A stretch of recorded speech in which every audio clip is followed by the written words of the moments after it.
Butterfield. Come on, Trevor.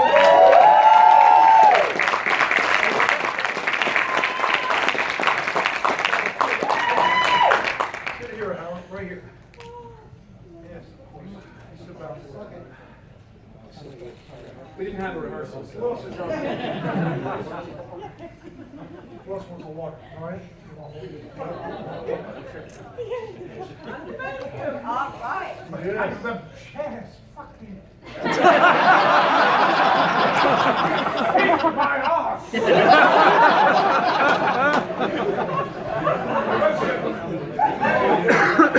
You just get to squeeze your bullets in. As I found in Flash Gordon when they put the wires on my bullets. That's the moment that it all went wrong. Speaking of our bollocks, let's talk about how we each found out about this project the very first time, how we knew about it, and 007 down there at the end. Sam Jones, tell us how you discovered that you were up for the part, how it all happened, how the thing got It moving. was probably a year process for me. I think Dino called me. I was working with Blake Edwards and Julie Andrews on this movie called 10. Dudley Moore, all right, Dudley Moore. And I had one line in the entire movie, and I embellished that in my first interview with Dino. He said, no, who are you working for right now? I said, well, Blake Edwards, Julie Andrews, and Dudley Moore. Really? So I didn't tell him I only had one line of dialogue. So we had our first meeting, many months went by, we had another meeting, and then finally, many months later, he flew me to London. I think we did 30 days of screen testing, and then one day he looked at me and he just pointed at me. I assumed that was his communication of, okay, you got the part, and that's how I found out. So it was probably a year. So for Mike, when did it sort of come into your atmosphere? When did you first find out about the film? Well, Nicholas Roeg was going to make it originally, and then he and Dino was anxious to make a part 2 straight afterwards to use the sets and everything. So Nick had suggested that I be the director to write the sequel. So I went in and I met Dino and I read the script and I just thought I was completely wrong to do it, so I turned it down. Then Nick and Dino fell out, and then Dino pursued me to do the fake film. I kept saying that I'm totally the wrong director for this film, and he insisted. And it turned out you were perfect, because Well, it's a very good film, as we all know, so you were the right man. But there was a very funny moment because I kept saying, "What the fuck am I? Did you get cars or pulp? I mean, I'm not the right director. I'm making that special effects." And then I don't even know about Flash Gordon. So in the middle of the shooting, and we were now comfortably on our way, and I turned to Dino and said, "Dino, why did you choose me?" And I was obviously sort of feeling out for a compliment or something. "You're a great director, and I worked with Fellini and things." But instead of which, he turned to me and said, "I liked your face." So that was Dino. I mean, there am I now making a multi-blockbuster, and I'm doing it because he liked my face. But Dino was a peasant. He was a delicious Italian peasant. He did everything. When we were casting, he said he was at the other end of the corridor at Shepperton. If there was somebody I thought might be good, he would come and my assistant would go up and tell Dino there was somebody he should look at, and that's all he would do. He'd open the door, look at the actor, and go either or. And leave. And he would look at if it's Laurence Olivier, anybody. He just looked, and everything was done. Look, I'm told if he was flying and he saw the pilot, and he'd check out. If he didn't like the look of me, he wouldn't go on the plane. Anyway, I'm grateful that he liked the look of me. So I had a wonderful time in the end. So, anybody hear me on this? Yeah. Okay. So, George, now that you're Mike, what was your first involvement with the film? Is this on? It will be when you speak. Yeah, perfect. What was your first involvement with the film? The first involvement, I was working on a film called The Shining. Yeah. And we were coming to an end, and Stanley Kubrick had us working 14 hours a day just so he could look at the smoke. And I thought, oh, this is too much. And I heard that Flash had just started up for the second time. So So I got through to Shepard Studios and I spoke to Bernie Williams and I said, who's doing the special effects, Bernie? He said, nobody. He said, well, I can't get anybody. He said, the industry's too busy. I just need somebody. Because we've got this big American coming over from MGM who's got 5 Oscars called Glenn Robinson.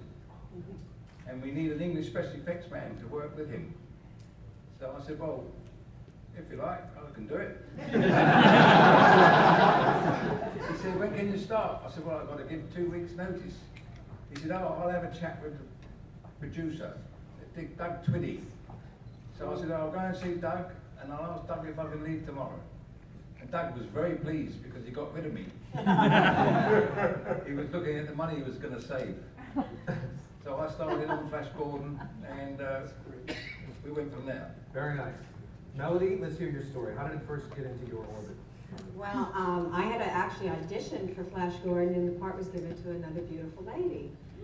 And, you know, we go on about your business, life goes on. And I'm in New York. I'm just there for 1 week. I'm visiting my boyfriend, and we're having morning coffee, and the phone rings, and I hear, Melody, Dino. What? Yes, I decided you're going to play Dale and you're picking tonight at 10. I went, what? I had no idea. It was long off my radar by then, and I flew out that night, and I arrived in the morning with some people who took me into a very odd room and shaved the front line of my hair, dyed my hair black, and had to put on the costumes. Fortunately, it fit. I think I exercised that week. And I went in there, and they did it, and we started. I didn't have a chance to breathe. So it was, I had no preparatory time whatsoever. So it was a pretty wild, radical thing that happened in my life. And I really appreciate it. And I want to thank Mike and the wonderful guys and everybody, this cast we had. And we were very blessed. And to have it happening 35 years later, it's a, and Brian will talk about this in the myth of it. I'm not talking anyway. I'm going to just tell you right now. That's why I put him at the end. So anyway, that's my story. So, Howard, you've got a very interesting story of how you came to the film, because there's a lot of folks that are involved with the film that couldn't be here tonight, that are no longer with us, or they just couldn't physically be here. And there's no one here from the band Queen, obviously, and Freddie was a big part of that band. And you told me a fascinating story earlier about the collaboration between the band and yourself and making the rest of the soundtrack. And I'd love to hear that again. I'm sure they would. Yes, I don't know how I got into this film, really. Rather the same as everybody else. And I'd, curiously enough, also worked for Blake Edwards and Julie because I was musical director on Victor Victoria, which was just before that. But actually how it happened was that the engineer at CTS Wembley, that's John Richards, a very, very great engineer, recorded all the Bond films. And we'd worked together a lot. And he rang me one Thursday afternoon. I was quietly at home in Barnes, and he said, are you doing anything much? And I said, no, I'm not too much. He said, could you get over to CTS? He said, I've got a few people here, like the head of Universal and Dino De Laurentiis and the group Queen. I said, just a minute, I mean, that sounds like quite a gathering. He said, well, can you get over here fast? So I said, well, what do you want me to do? He said, we'll tell you when you get there. So we drove out to Wembley, and as Dino, I mean, he did, and he said, you know, he says, I've got a £50 million here, and I'm paying the money, but you know, what's that got to do with me? It's a terrible interest every week. And I said, we've got the Royal Philharmonic booked here for 2 weeks, but we haven't got any music. So, I said, well, yeah, that's a problem. I said, he said, anyway, that was the fact of the matter. We hadn't got any music, and quite how that happened is quite a... Queen thought they could do it, but in fact, they didn't really come up with. They came up with something, but in fact, I won't go into that. Probably Dino best said, he said, this is Thursday afternoon, he said, could you write a new score for the entire film by Monday? So I said, I think if you got Beethoven and Tchaikovsky and everybody else all into the room and they all worked, they couldn't do it by Monday. Anyway, we talked about it, and they said also we want to fit music with the stuff that Queen has done into a score, but we want a classical score. We've got to have a huge score with a big orchestra. And so anyway, I gradually got talked into it. And I remember Dino said to me, he said, what do we do with the orchestra for 2 weeks? It's cost a fortune. I said, well, you'll have to pay them off. He said, well, you're now the musical director, that's your fault. I said, no, don't put that on me. So it was all like that. Anyway, I said it would take a month, at least, to write a full score. You did it in 10 days. I did. With pneumonia, by the way. I didn't intend to do it. He did. He had pneumonia. I nearly that 10 died days. doing that. What in fact happened was this. They agreed on 4 weeks, and then the sound editor decided to go on holiday, and I got the timings, and then this and that happened, and then I got to do the contract. My agent was arguing about, as you know. By the time I sat down, all the time, 2 of the weeks had gone, and I remember sitting down there, and I thought, I don't know how I'm going to do this, but I started writing, and I realized that it was the most colossal job to write. And I was writing for an 85-piece orchestra. In those days, you're writing it in pencil in a score. And I didn't have time to play the piano. All I had time to do was write. So, in fact, I ran out of time, and eventually the time was actually a full 10 days. And the last 4 of those 10 days, I didn't go to sleep. I went out at the end of those 4. No, it's a terrible story. Yeah, no, it's a great story, but it's a testament to everything that everyone's been saying about how this movie was, like I said earlier, this confluence of strange events that brought it together, and sometimes very improvised. But let's move on here to Peter. Peter, how did it first come into your? I'm going to use this. Yeah, that would be fine. Sure. I think I've got something on. Yes, I think we it can. might. Okay, I can take it. But you can have it back. There you go. Yeah, you can. Yeah, Howard, you can take it with you when you're done. You can take it home. If So Peter Mike hadn't told me this evening that the first time we met, I was doing a television where I was playing Brunel, and I couldn't learn the lines. I found it very difficult to learn the lines. It was full of mathematics and commas and mathematical problems. So I said, could I have a teleprompter? And that's who it was. It was Mike Hodges.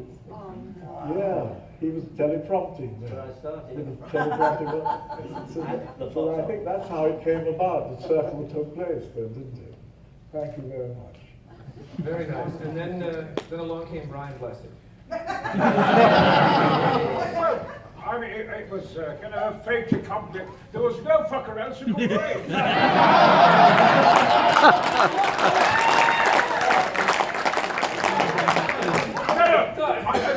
I'm kidding. No, it's true. It's absolutely true. I kind of just, in those days, like I do today, I look in the mirror, I see my face and my beard and my eyes, and I think, by God, you're sexy. I am the guy for this. I'm on going to my childhood, I saw in Buster Crabbe, it was wonderful, it haunted me in Yorkshire, son of a coal miner. I pretend to be. I pretended to be a hawkman jumping down the embankments in front of the Flying Scotsman and all that. So I always wanted to play. And when I heard they were going to do it, I was doing I Claudius at the time. Well, there's no end to my talents. Oh, modesty! They wanted to play. I went to Elstree and Brooklands and God knows what, and I would say all the time that Mike was always kind and sweet. And I was going in there and I met Dino for the first time. Hello, kid, he got me like this. Hello, kid, and you had a great tea. And you're about a big smile, I like it. If you build a bat, then I want you to have a sword of them. I said, what's a fucking sword? A sword? I know what a sword. I said, it's supposed to be the most powerful man in it with flash, both of them being very powerful men. I said, to show his power, he must most of the time just use his fists. And that, like John Wayne, you know.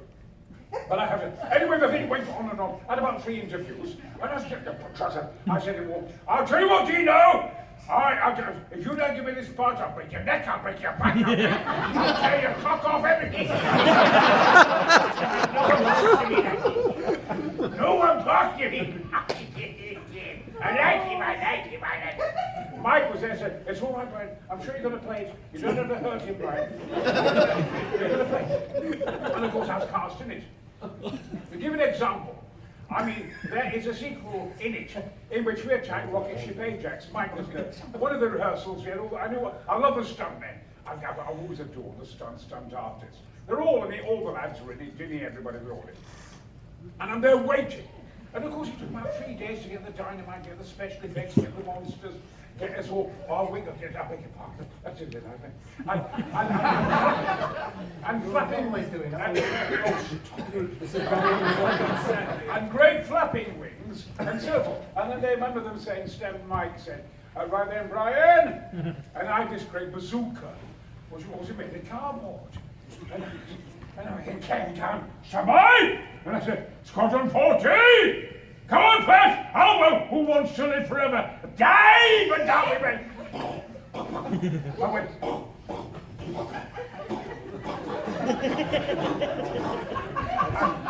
Mike said, cut! Brian, we put in the special effects.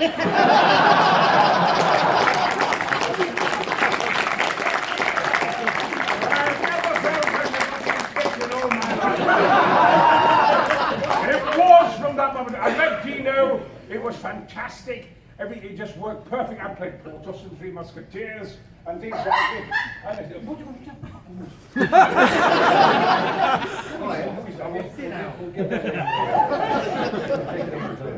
Well, now that we've got bollocks, cocks, and tits, what was the other one? We got that out of the way. Trevor, what was it like working with Brian? Can I say any more? You haven't got that long. No, it was fantastic. I mean, he used to be a joke teller all the time. Yeah. What? Come Remember on. that one? The last to dance is a queer. Yeah. Yeah, it's a famous one. Every time I went on set, It's all the dwarfs. that was part of things. The last who sits down is queer. Because only Sam and me were king. Were we king? Were we king? I can't remember. Yeah. But no, it was great working with Brian. I mean, Ted Carroll? You remember Ted? Yes. Ted Carroll was called Biro, and he had this broken nose. Yes, he did. And he was a rugby player. He was, yeah. And He had a puppy nose clip. Yeah, that's a puppy nose clip. And he kept all the film of Flash Gordon on all the walls, and he was playing all the time in his pub. Because he's lovely as Biro, Oh, he was a lovely guy. He's the last character on the poster to your left, right there. Yeah. Speaking of other characters, and back to some people who couldn't be here tonight, throw some names out. Whoever wants to jump in with a story, feel free. But let's start with Ornella Muti. Anybody want to say anything about working with her? I've met Melody. Ornella Muti. First of all, she was a ball. And she and I got along so well. And when we had the open, and she's Italian, and when we had the, I guess anybody knew, and we had at the opening in 1980, she came in, and Duchess of Kent was going through the line, and we were doing our royal bows. And the Duchess of Kent goes to him and says, "Oh, how nice to meet you. What was it like being, having to play someone who wasn't a human being?" And Ornella goes like this, because, she's hearing all this stuff in Italian. Bean? Bean? I'm not a bean. I said, Ornella, she means human person. Oh, I thought she meant me. I loved her. We had this fight scene with the pillows. I'm telling you, we had a ball. we got along great. In fact, she came back to LA when I was living there, and I went to visit her, and then I didn't work and she became famous. Okay, so. We'll move right along to Timothy Dalton, who played Prince Baron. Anyone want to talk about Timothy Dalton? Anyone at all? Okay, Tim Dalton. I was all there by myself. You know, everybody had a partner, and I was, you know, and I love playing pathetic anyway because you get nice presents and free alcohol. And he was so nice to me. He knew and I don't know his situation. He would have me over. We only had one day off a week, a Sunday, and he would have me over to his house and have brunch.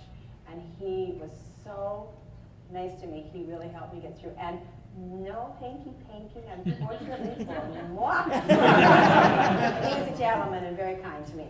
Brian, did you have any hanky-panky with I thought he liked sex appeal.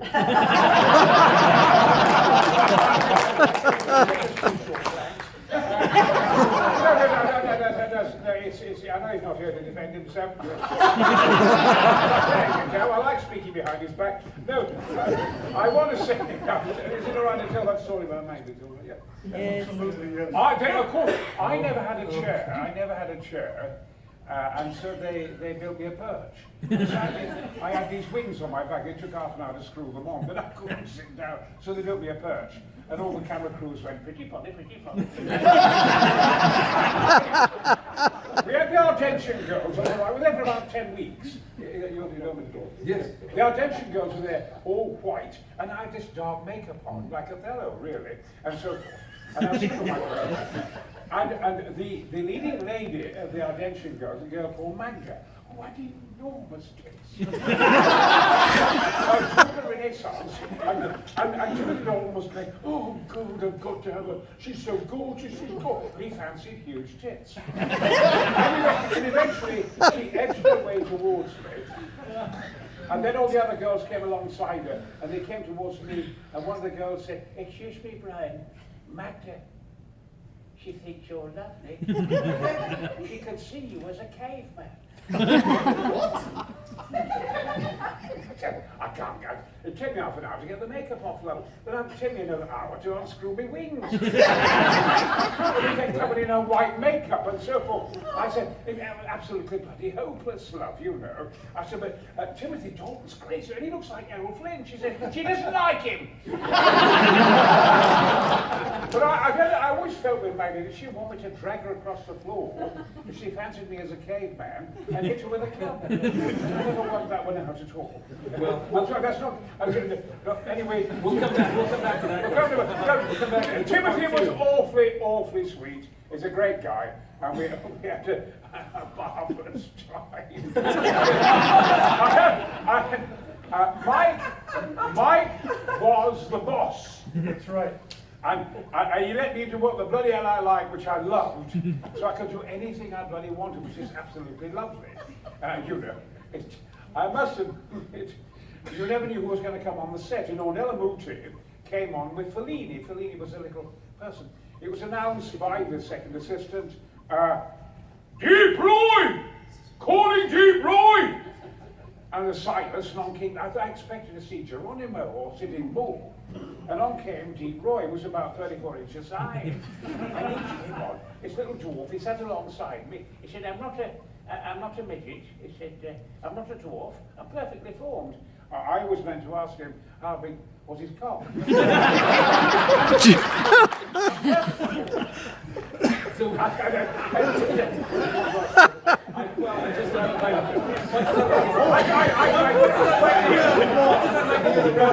story and where it goes.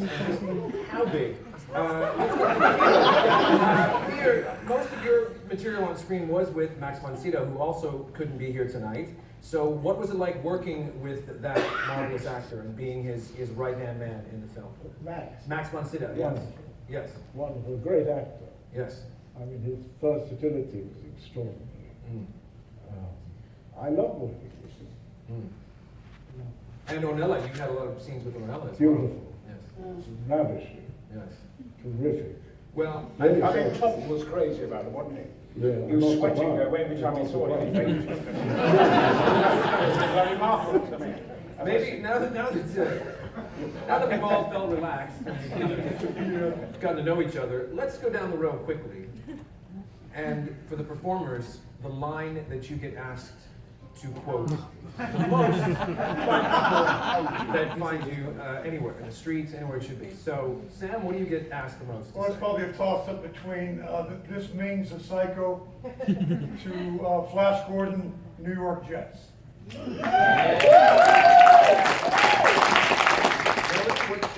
What do you get asked to say? Well, it's Go Flash Go. Yeah! Flash, we only have 14 hours. Peter, what do you get asked to quote the film at all? Your character, his lines?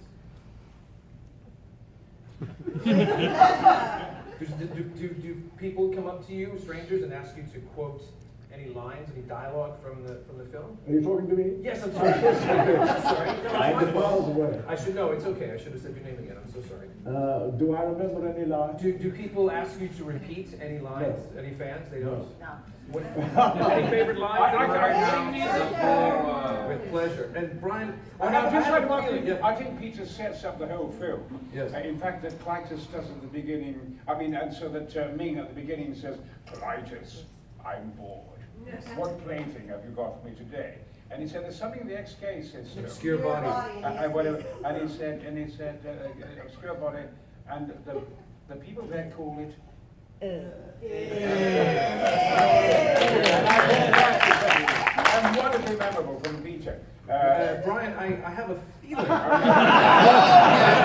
have a feeling I might know what the line is that you get asked. I can't think of most, anything. but it'll come back to me. But if you think of it, if you'd like to say I it, would just like to say I don't know. that I went about 6 months ago, probably saw in the Daily Mail. I was doing a big thing at number 10 Downing Street on behalf of whales and elephants and things like that, with Ranald fines. I got there very early and came to the gates and called all the policemen plebs, which they loved. You're all plebs, they love it. So I went through the gates. I was opposite number 10. I was there half an hour early, and so you can't go until the Prime Minister comes. And after about half an hour, he patted me on the shoulder. Hello, Prime Minister. He looks about 18. What do you do? I explained how I was doing. I can't go in, I said, until you go in. I have to wait for you to go in. And he said he'd been for a walk and so on. And, come in, bro.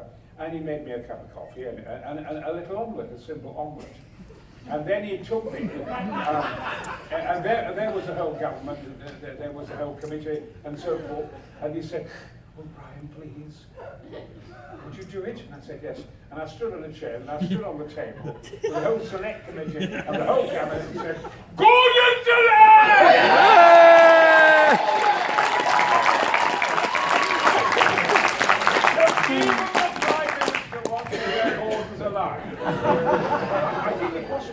Is that it? It is that one. I'm just sure that that's what the one. So let's. And did you? I figured. Did anybody ask you to do anything, or like crazy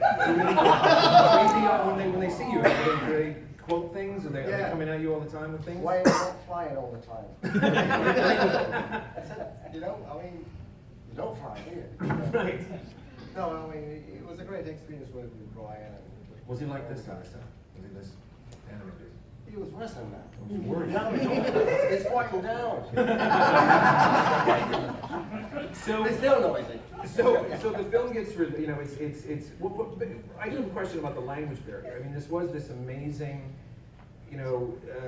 soup that was going on. You had the international cast. You had, Lorenzo Semple doing the script with Dino. I think thinking comic book style, thinking '66 Batman, which had, I don't want to use this word, but everyone always talks about the camp, aspect of it, which I don't think. But there are bits there. But was there a language barrier between Dino and Lorenzo and the cast and the crew and Mike with the crew? You mentioned something earlier, Mike, about the language barrier and things taking a bit longer. Was that a major issue throughout the production? No, not really. I mean, Danilo Donati, who did the costumes and the sets, who's brilliant. I mean, he's a wonderful designer. Did a lot of Fellini's films. He spoke very little English. And I'm not sure he ever read the script. So basically, and George's help and his team and my wonderful crew, I really had to improvise. So normally I keep a very tight, run a very tight ship, and I realized that I was just going to have to relax and see what they came up with when I was there on the day, and then I would, with the help of everybody else, improvise. And I think that's partly why the film's got this kind of lightness. It's a bit like a souffle. It's not overproduced at all. So a lot of it was accidents and things that occurred as you go along. The other day I remember, for example, when Ming sticks the sword into the prince at the beginning, his name I forget. And I thought, well, why is his blood red? And I said, why don't we have blue blood? He's an aristocrat, so we have blue blood. Then in Arborea, when the young man's bitten by the thing, I had green blood, So there's a big article coming out in Empire, and I thought I'd better look on the website to see what's on. There was somebody in there said, we caught this director. His continuity errors all the way through it. There's red blood and there's green blood. They really thought we fucked up there. It was deliberate. So it's all strange. What about those costumes? Everyone talks about how heavy those costumes were, and Peter, you had talked about how heavy the costume was, and you couldn't stand up for long. I mean, you had a board. Yes. You had to rest on the board because it was so heavy. Yes. Had you worked in much experience with a full mask like that before in any productions? Had I been in the mask before? Yes, for the length of a character. I remember. Well, you remember, I think. Yes, I think. Yes, I think you would. It was very difficult because it was so bland. Yes. And you had to sort of transform something through, which is very difficult to do. Yes. But it was a challenge. You did it wonderfully. Right, everybody?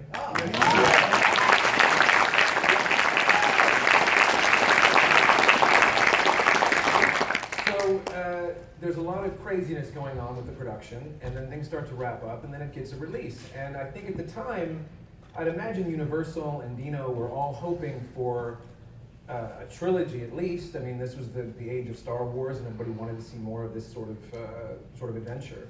So what sort of happened? What happened with the release? Melody, you've got a great story about, and Mike as well, about the marketing and everything, and the difference between how it was experienced and appreciated in America versus Europe and Asia and places like that. Melody, I'd love to hear from Melody Anderson. Melody. Yes. Actually, not right. I was born. No. It's very interesting because this film was a huge hit in Asia and Africa. Sam was down there and throughout the continent and in England. And it did well in the United States, but for some reason, and Mike says this very well, which I will now pass back, about in the United States, the poster was Ming's face, not Flash Gordon. And of course, Ming was not going to be someone who did the promotion.